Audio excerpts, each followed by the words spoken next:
So now I'm going to discuss the last little bit of Constance Weaver's Grammar to Enrich and Enhance Writing. As I said earlier, I absolutely love this. It brings attention things. You may not agree with everything she says as an English teacher. It does bring attention to things you may not think about directly or things that you may have simply not tried in the classroom. So at this part in chapter 9, she talks about observations and suggestions for teaching grammatical skills. We need to teach something repeatedly, realizing that it may be better understood with more appropriately and completely applied with additional guidance and experience. So this to me, I think this goes hand in hand with grammar lessons.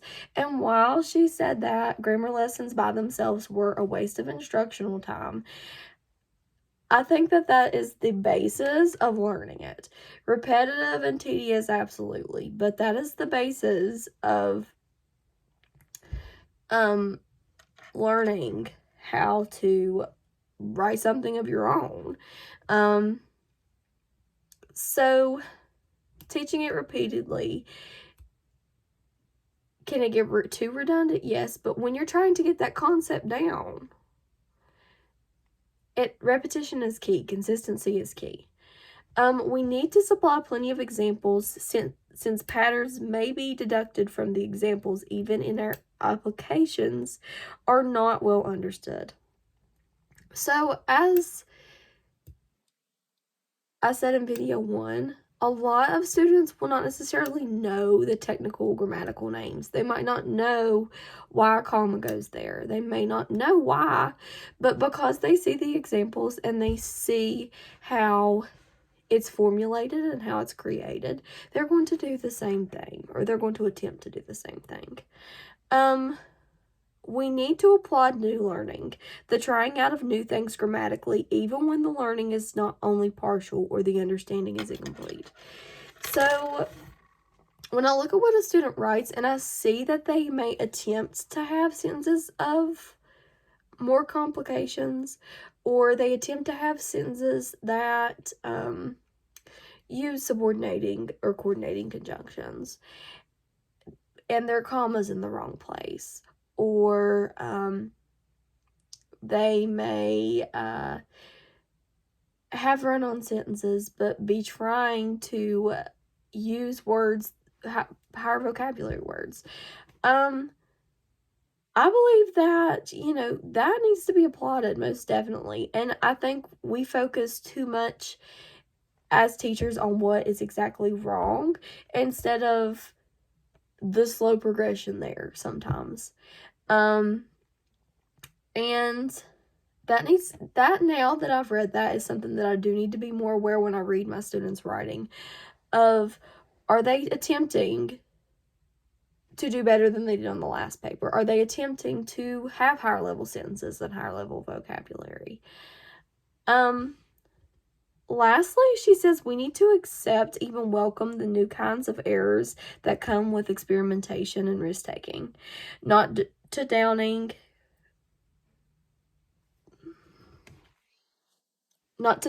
the writer or the writing. And when the time is appropriate, we need to guide students in learning to eliminate such errors.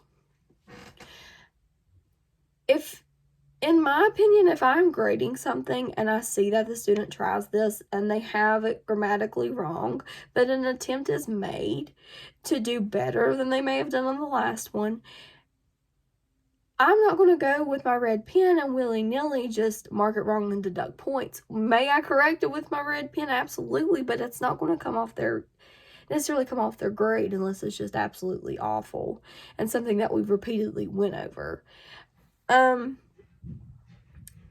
Nonetheless, they do need to learn through the mistake, and I would pull them aside like I do with all of my students and talk to them about what they've written.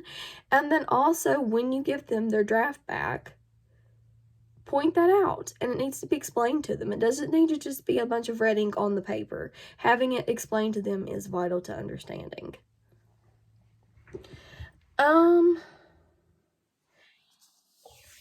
moving on,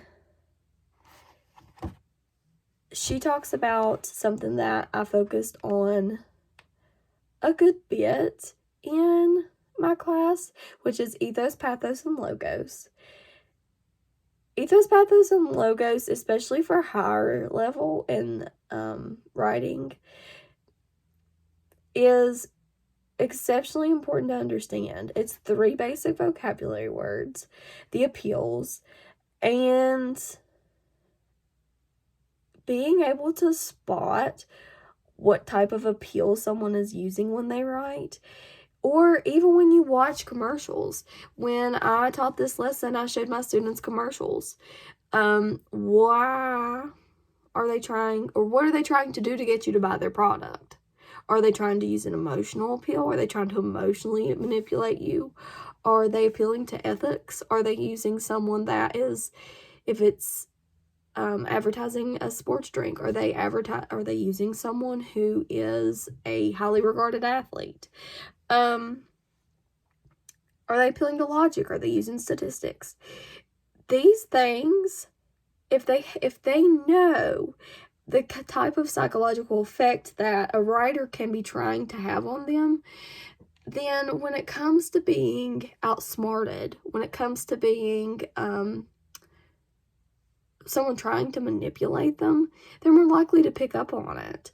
And that's also part of reading comprehension, is looking into it deeper, not just black and white what's on there, but being able to navigate yourself through the language and discover the overall fact.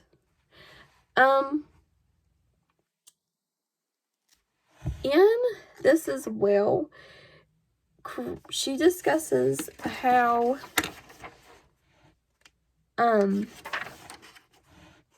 ethos, pathos, and logos often are not seen as something important, but it is not only important within reading comprehension, but it is with grammar as well, because you're looking at the word choice. You're looking at their types of sentences they're using. So when they pick apart an essay and they see that an author is using a group of words that sound complicated, they're going to see that possibly maybe they don't want you to understand what's going on. Maybe they just want you to sign your name on the contract. Maybe they just want you to buy their product. So these things, when you get to ethos, pathos, and logos, and you think of, then it goes on to diction, which is the word choice. And then it goes on to grammar, because you're picking up on what that writer is particularly doing. Then it picks up on, of course, reading comprehension.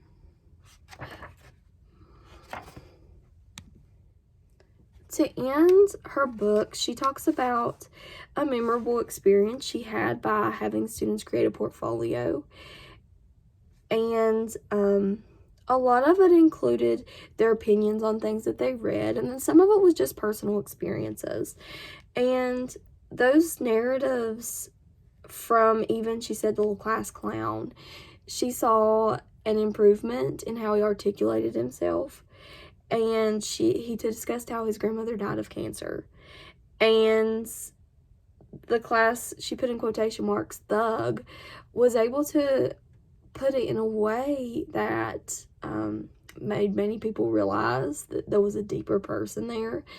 And also, she said that she just had an overall epiphany of how far he had came as a student and how proud she was of him by sharing those. She talks, another student, D, she said, was a 4.0 student, and she discussed her battle of depression. And she overall just talked about a celebration of writing, a celebration of different styles of writing and different experiences, which is nonetheless what reading and writing, the whole point of it, is shared experiences. She talked about how many students that didn't read theirs out loud, that just by reading them, that she's seen them grow closer. And and have a better relationship within the classroom, which nonetheless creates a better learning environment. Her very last paragraph says, "This celebration of writing could not have been realized if the focus of our classes had been worksheets, formulaic essay writing, and avoiding errors. It was the result of transformative classrooms in which the teachers believe that all students can read, write, view, and think. In the right environments, all students can be a part of the literacy club." So that, her overall final statement shows me how she had the belief that all students were capable to learn. And she also has a flexibility about her that I myself as a new teacher need to be more adaptable. Having students including reading, writing, and grammar can often be difficult, but throughout this entire thing, she talks about different ways to do that, and I find it utmost absolutely so helpful as a new teacher. Finally, I just want to thank you all for watching, and if there's any questions, just leave them in the comments. Thank you so much.